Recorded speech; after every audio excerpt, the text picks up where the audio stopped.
Bonjour à toutes et à tous ce matin. On a eu un bon moment de louange. Nous sommes dans la lumière. Nous sommes plus esclaves de la peur parce que Jésus nous éclaire.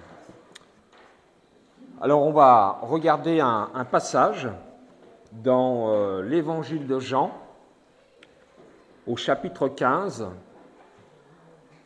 et les versets 12 à 14. Jean 15, versets 12 à 14. Alors là-bas, sur l'ardoise, il est marqué « Ami de Jésus ». Donc, par rapport à ce passage, vous allez comprendre. Jean 15, versets 12 à 14.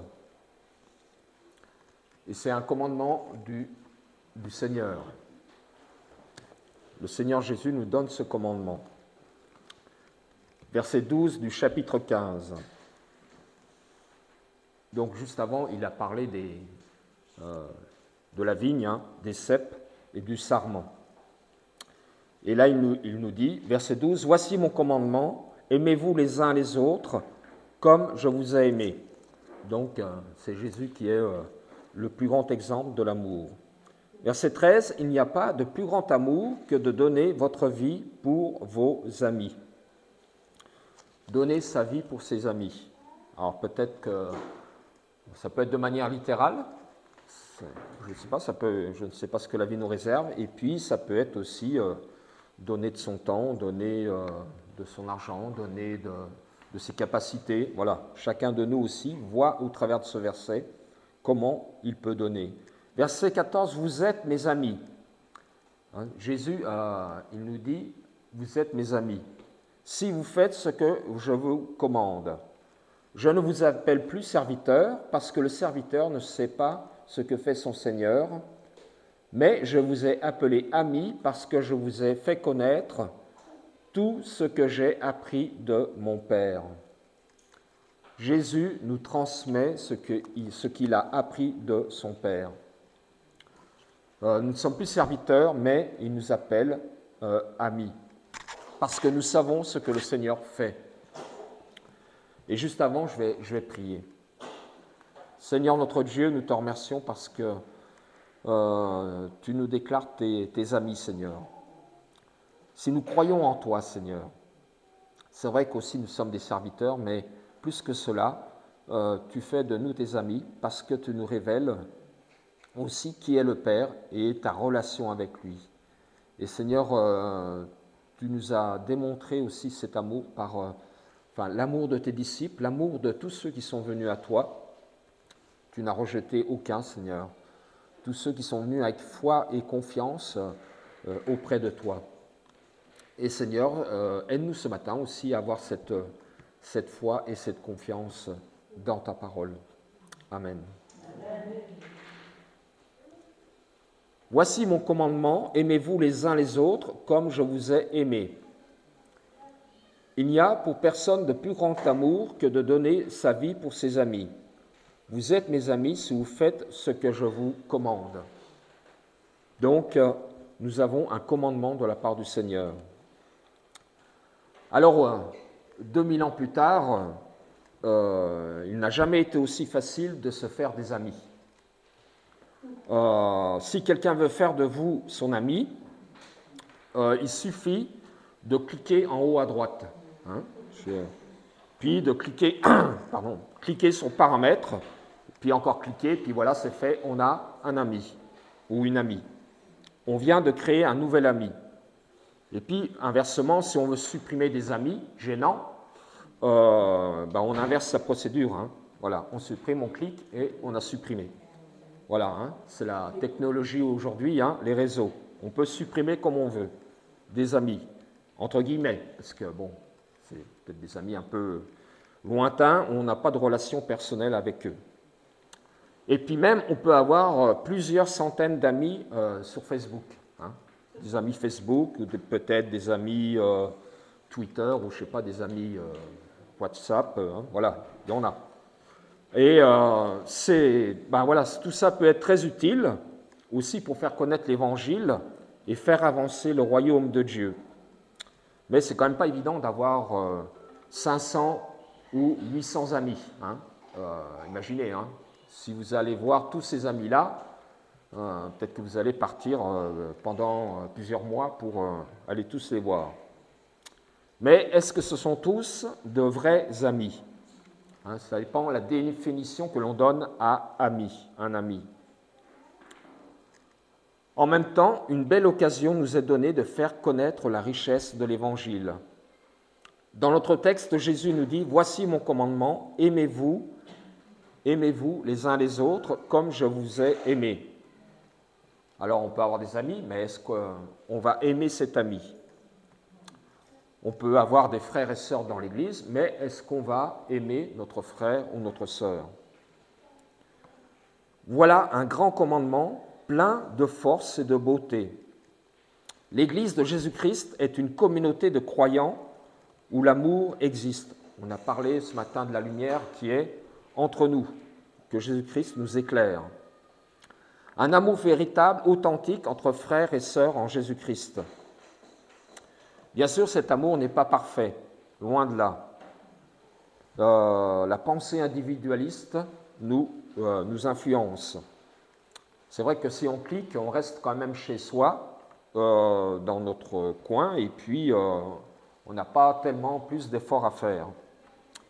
Notre nature pécheresse nous rend égoïstes, d'où l'importance de ce grand commandement « Aimez-vous les uns les autres ». Nous en avons tellement besoin, et le Saint-Esprit peut nous aider aussi à inscrire cela dans nos cœurs, nous rendre capables de nous aimer les uns les autres, au moins de commencer. De soi-même, on n'a pas parfois l'envie d'aimer notre frère ou notre sœur, mais l'Esprit Saint transforme notre cœur et peut nous aider à le faire. L'Église doit contraster avec le monde. Tous les événements qu'on cite, qu'on voit autour de se produire dans notre monde, nous montrent que l'amour manque. L'Église est la lumière du monde aussi, puisque nous avons cette lumière entre nous. L'Église est une communauté privilégiée où l'amour existe par la puissance du Saint-Esprit. Aimez-vous les uns les autres comme le Christ vous a aimés. Et il faut démontrer cet amour aussi.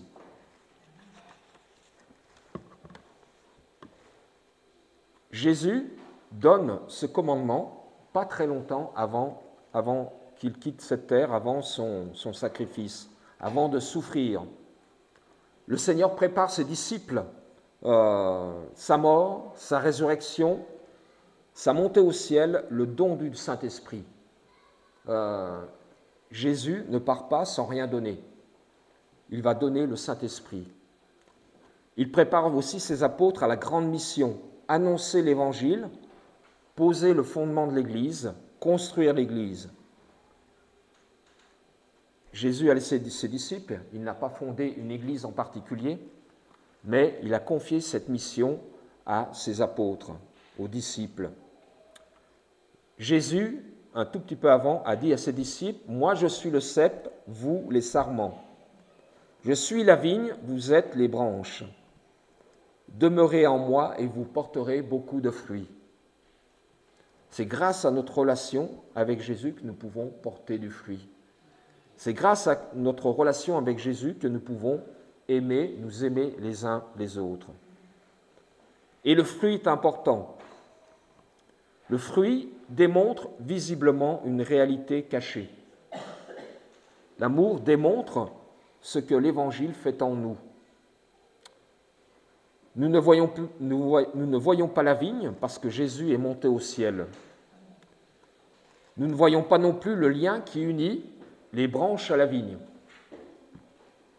puisque cela se fait par le Saint-Esprit. Le Saint-Esprit agit secrètement dans nos cœurs pour nous donner la foi.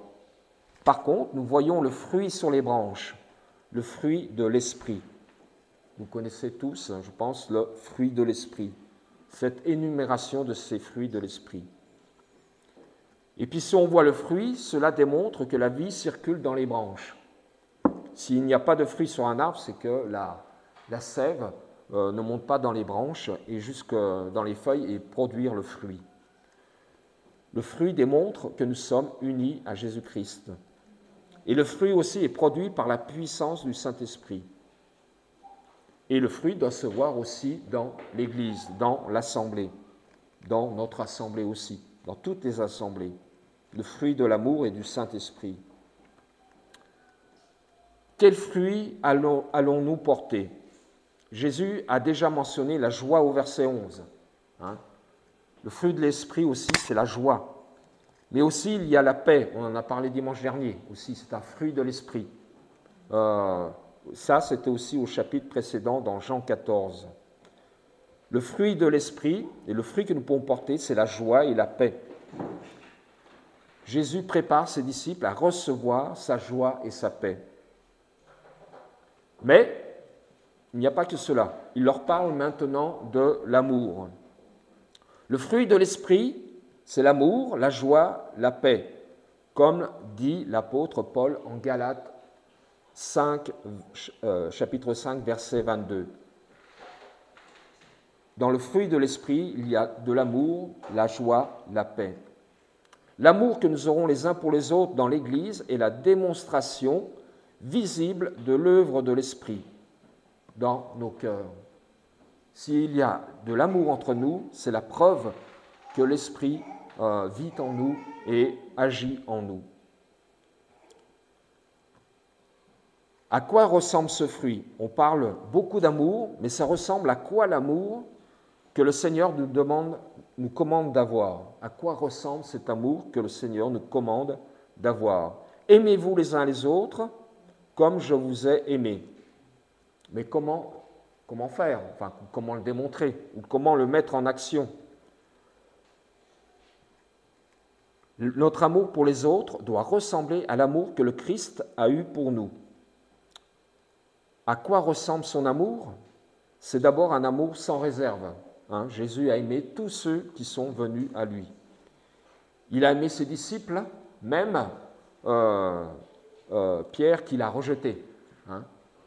Il ne lui a pas fait de reproche, il l'a aimé jusqu'au bout. Jésus aussi ne s'est pas limité à aimer ceux qui sont aimables.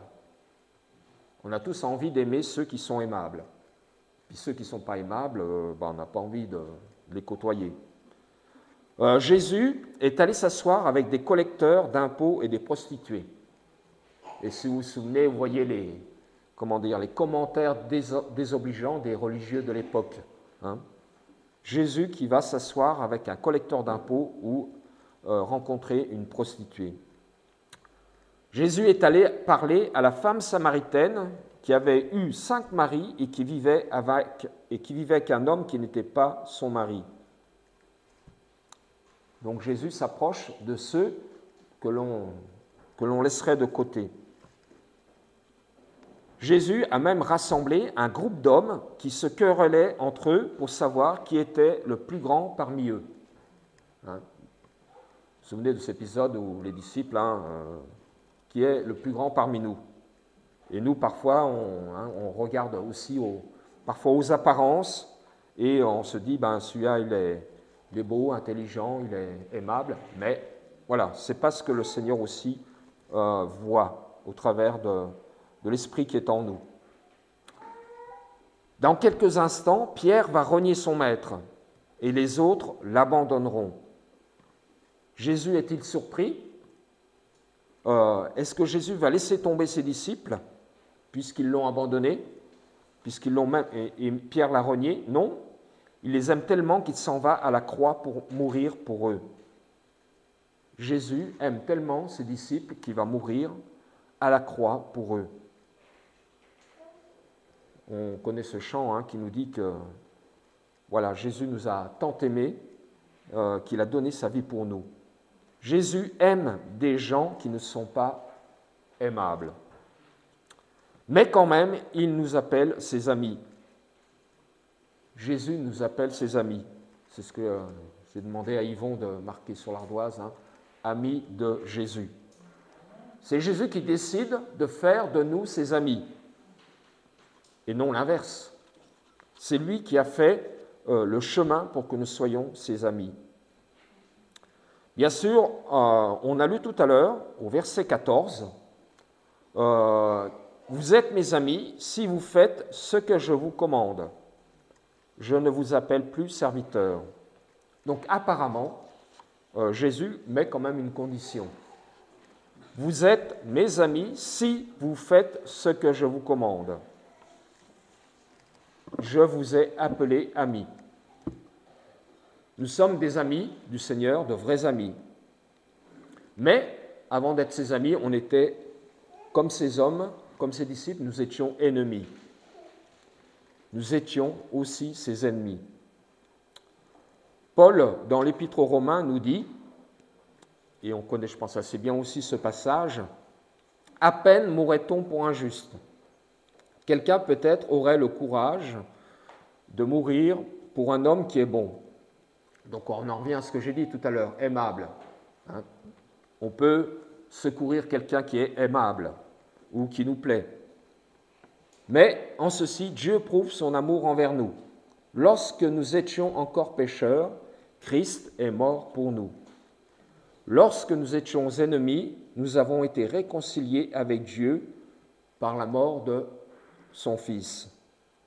Dieu a tout fait pour nous. Il a donné son Fils pour que nous soyons réconciliés avec lui.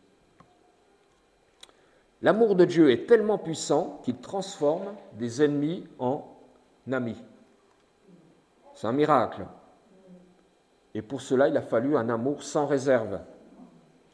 Dieu a tant aimé le monde qu'il a donné son Fils unique, afin que quiconque croit en lui ne périsse point, mais qu'il ait la vie éternelle.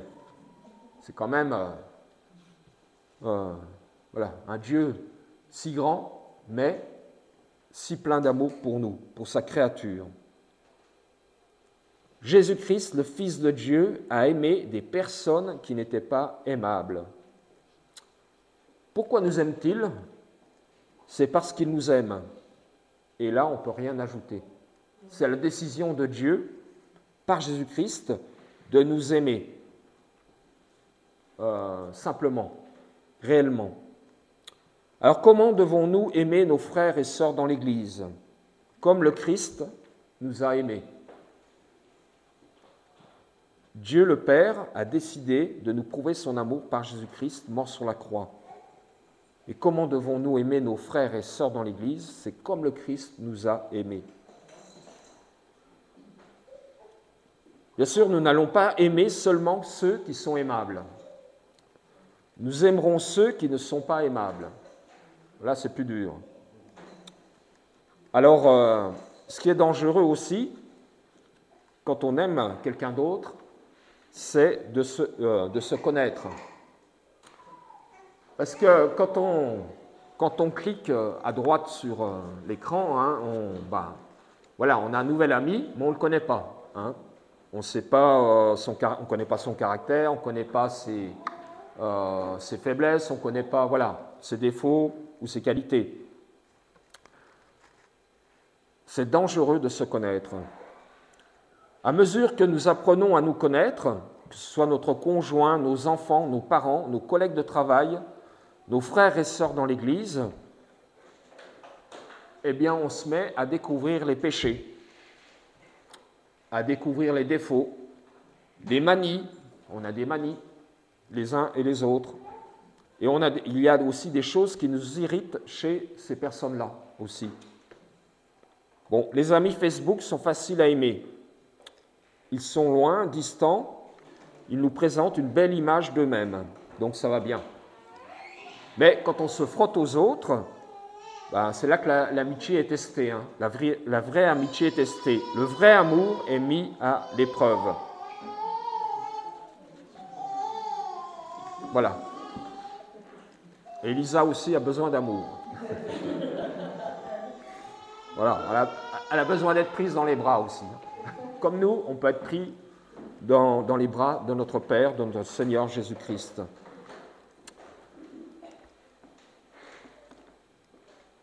Ce que nous pouvons donner aussi aux autres,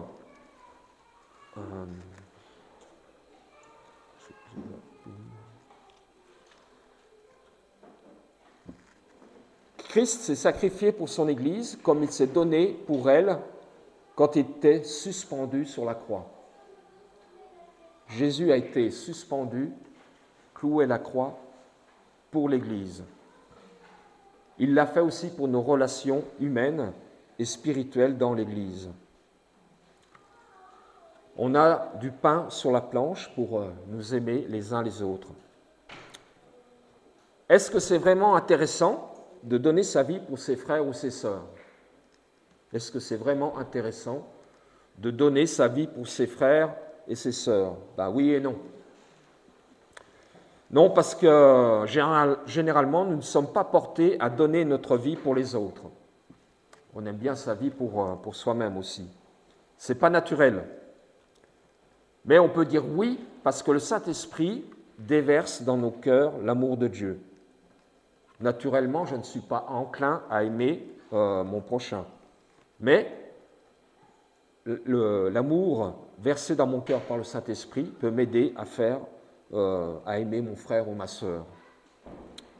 Petit à petit, il met dans nos cœurs ce même amour pour les autres. Avec cet amour, comme je l'ai dit tout à l'heure, il donne aussi la joie et la paix. Normalement, c'est une joie d'obéir au Seigneur. C'est aussi une joie de présenter ce témoignage au monde, même si le monde rejette assez souvent notre témoignage. Jésus vient de dire à ses disciples, « À ceci, tous connaîtront », il y a un autre témoignage, « À ceci, tous connaîtront que vous êtes mes disciples, si vous avez de l'amour les uns pour les autres. » Le monde saura que nous sommes chrétiens par l'amour dont nous sommes empreints. Prions pour que nous puissions présenter ce témoignage collectif au monde autour de nous. Il y a aussi le témoignage collectif, le témoignage de notre assemblée, de toutes les assemblées qui sont dans notre pays et dans le monde. Le monde a besoin de voir cet amour entre nous. Et pour cela, on a besoin d'aller aussi à la source de cet amour. Et la source, eh bien, c'est le commandement du Seigneur. Peut-être vous me direz que le commandement d'aimer est trop élevé. Je ne peux pas y arriver de moi-même. Mais il y a une espérance, une bonne nouvelle. Celui qui nous a commandé d'aimer est lui-même la source de cet amour. Jésus nous dit « Aimez-vous les uns les autres ». Mais lui-même l'a fait beaucoup plus que nous. Avec cette prostituée, avec ce Zachée qui était collecteur des impôts, qui ne pouvait pas être supporté par, la population. Mais voilà, Jésus s'est approché de lui. Jésus s'est approché de ceux qui sont malades. Il a dit qu'il n'était pas venu pour les bien portants, ou ceux qui se pensent bien portants, mais pour ceux qui en ont besoin. Donc, il peut nous rendre capables d'aimer, puisque lui-même est la source de cet amour. Pour pouvoir aimer comme le Christ nous a aimés, il faut que nous soyons transformés. Ce n'est pas de ma propre force que je peux le faire. Jésus est puissant par son esprit et sa parole pour transformer des ennemis de Dieu en amis de Dieu. Il a fait de nous ses amis.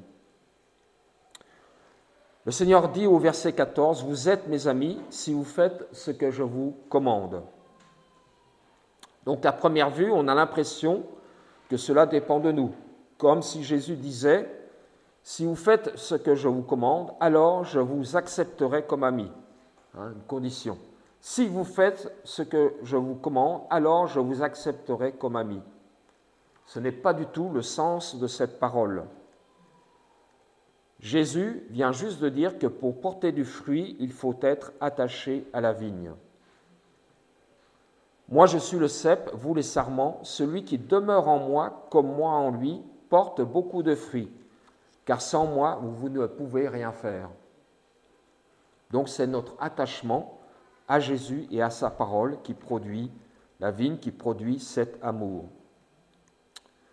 Il est impossible d'aimer comme Jésus-Christ nous a aimés si nous ne sommes pas d'abord unis à lui par la foi et transformés par lui. Sans notre union à Jésus-Christ, il n'y a pas la possibilité d'aimer nos frères et nos sœurs, unis par lui, à lui, par la foi et transformés par lui. Sans lui, nous ne pouvons rien faire. Il faut d'abord que les branches soient solidement rattachées à la vigne pour pouvoir recevoir la sève et porter du fruit. Sans le Seigneur Jésus, nous ne pouvons pas aimer comme lui. Si vous êtes mes amis si vous faites ce que je vous commande. En d'autres mots, si vous portez du bon fruit, c'est la preuve que vous êtes rattachés à la vigne.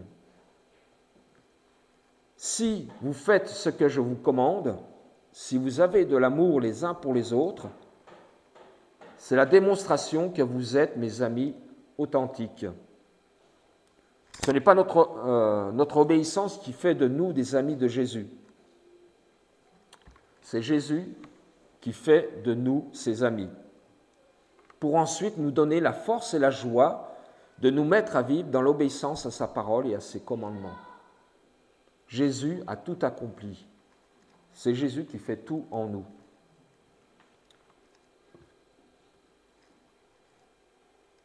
Nous devons être restaurés d'abord dans notre relation avec Dieu. Et cette restauration a lieu à la croix du Seigneur Jésus. Il a pris sur lui notre manque d'amour, il a pris sur lui notre égoïsme, notre indifférence à l'égard des autres. Il a pris sur lui nos conflits conjugaux et familiaux. Il a pris sur lui nos querelles dans l'Église. Sur la croix, il a crié « Mon Dieu, pourquoi m'as-tu abandonné ?» Eh bien, Dieu l'a abandonné à cause de tout notre égoïsme, notre indifférence, nos querelles, nos conflits. C'était le prix à payer. Aujourd'hui, on a pas mal de conflits sur cette terre, à un niveau international. On voit que Dieu n'est pas présent. On voit qu'il y a des intentions malveillantes, que chacun aussi revendique, sa possession, son territoire, sa façon de penser, peut-être sa religion, mais voilà. Jésus a été abandonné son Père pour que, premièrement, nous soyons réconciliés avec Dieu, et ensuite que nos relations avec les autres soient restaurées. Il a donné sa vie pour ses amis, pour que nous fassions preuve du même amour les uns envers les autres, et tout spécialement dans l'Église. Et le Seigneur Jésus connaît parfaitement notre manque d'amour pour les autres. Le Seigneur Jésus connaît parfaitement nos conflits et nos ruptures de relations. Il a payé le prix pour ça. Jésus a été abandonné sur la croix pendant 3 heures par son Père. Mais aussi Jésus a été abandonné par ses amis les plus intimes, par ses disciples. Jésus a souffert la pire solitude, seul sur la croix comme punition pour nos manques d'amour et pour nos haines. Jésus a été renié par un ami. Jésus a été trahi par un proche aussi. Il a été abandonné par ses compagnons d'œuvre. Et pour ensuite être suspendu sur la croix dans l'obscurité pendant 3 heures, à subir la colère de Dieu, à notre place, sans amis, sans compagnons pour le soutenir ou l'encourager. Tout cela pour que nous devenions amis de Dieu et amis de Jésus-Christ. Et donc, comme je l'ai dit, il faut que notre relation soit restaurée avec Dieu pour pouvoir ensuite aimer ceux qui nous sont proches ou aimer nos ennemis.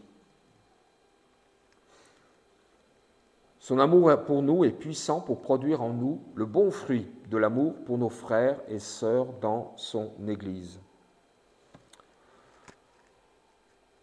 Jésus nous dit « Vous êtes mes amis ». Est-ce que ce n'est pas merveilleux? Quelqu'un qui déclare simplement « Tu es mon ami ». Il a décidé d'être mon ami, il a décidé d'être votre ami. Par la foi, nous sommes ses amis. Avec lui, nous ne sommes pas simplement des amis à distance comme Facebook, nous sommes des amis intimes, proches de lui. Et puis on a la parole pour le connaître de manière intime. Et puis, si nous sommes amis avec Jésus, bien sûr, nous ne pouvons pas nous cacher derrière un écran et présenter une belle façade. Jésus nous connaît entièrement, il nous comprend parfaitement, il a compassion de nous dans nos faiblesses. Il n'y a que lui qui peut guérir et apaiser nos cœurs. Et lui seul peut combler aussi notre besoin profond d'amour et d'amitié. Et Yvon nous en a parlé ce matin. Lui seul peut faire tout cela, nous combler notre besoin d'amour et d'amitié, combler aussi notre besoin de lumière aussi, combler notre besoin d'espérance. Bien sûr, nos relations avec les autres sont importantes sur cette terre, dans l'Église. On est obligé d'avoir des relations aussi avec nos collègues de travail, avec les autorités, enfin voilà, tous ceux que nous rencontrons. Mais la priorité consiste à demeurer dans l'amour du Christ. Parce que si on n'est pas là-dedans, on ne peut pas accomplir ce que le Seigneur nous a demandé. Et ensuite, comme fruit bénéfique de cette relation intime avec lui, eh bien, nous pourrons aimer notre prochain comme il nous a aimés. Demeurez en moi, demeurez dans mon amour, et vous porterez du fruit. Que faire quand les gens autour de nous n'ont pas cet amour pour nous? Voilà, ce n'est pas toujours réciproque. Revenons à la source de l'amour. Jésus est fidèle. Il est toujours le même. Nous sommes encore ses amis. Même si on est déçu par nos relations, même si nous sommes déçus par ce que nous entendons, eh bien, revenons à Jésus. Il est fidèle, il est toujours le même. Je reste l'ami du Seigneur, puisqu'il en a décidé ainsi. En toutes circonstances, le Seigneur Jésus nous aime. Il nous connaît. Il a compassion de moi. Il entend mes prières. Jésus a déclaré, nous sommes ses amis. Et jamais il ne nous abandonnera. Jamais il ne nous trahira. Pierre a abandonné le Seigneur. Un autre disciple l'a trahi pour le livrer. Mais jamais le Seigneur ne fera cela. Jamais il ne m'abandonnera, jamais il ne me trahira. Jamais je ne serai déçu. Il est tout-puissant, il connaît tout, il est amour et nous sommes ses amis pour toujours. Amen. Pas des amis Facebook, mais de vrais amis pour le Seigneur. Je vais prier pour finir. Seigneur Jésus, voilà, parfois nous sommes peut-être de piètres amis, peut-être nous pensons à nous-mêmes, nous voyons aussi nos propres difficultés, mais Seigneur, par la foi, par ce commandement aussi que tu nous donnes, et par l'Esprit que tu nous donnes aussi, que tu verses dans nos cœurs, nous pouvons, inverser les choses, Seigneur. Nous pouvons à nouveau aimer notre prochain. Encore davantage, Seigneur, aimer nos frères et sœurs, Seigneur. Pas ici dans l'Église surtout, Seigneur, mais aussi en dehors, Seigneur. Parce qu'il y a encore d'autres frères et sœurs dans d'autres communautés, Seigneur, qui ont cette foi, Seigneur. Sachant qu'un jour, Seigneur, nous serons tous rassemblés, Seigneur, devant toi, dans ton royaume. Mais c'est vrai aussi que ton royaume a déjà commencé sur cette terre. Et Seigneur Jésus, nous te demandons que nous puissions nous rappeler ce commandement. Aimez-vous les uns les autres, comme je vous ai aimé. Et Seigneur, c'est toi qui es l'exemple parfait de cet amour. Voilà, de nous-mêmes, nous pouvons le faire, Seigneur, mais toi, en déversant cet amour dans nos cœurs, tu peux nous aider à vivre cet amour et que ce soit un témoignage aussi pour ceux du dehors, Seigneur. Et un témoignage aussi auprès de nos collègues, peut-être de nos voisins, Seigneur. Voilà, la façon dont nous aimons notre prochain, même ceux qui ne sont pas aimables, Seigneur, et bien sûr là c'est plus dur. Mais Seigneur, voilà, c'est toi le plus grand exemple, Seigneur. Aide-nous à l'accomplir durant cette semaine, aujourd'hui, et puis nous pourrons voir aussi les fruits, Seigneur, l'amour, la joie, la paix. Et Seigneur, merci pour ta parole. Amen.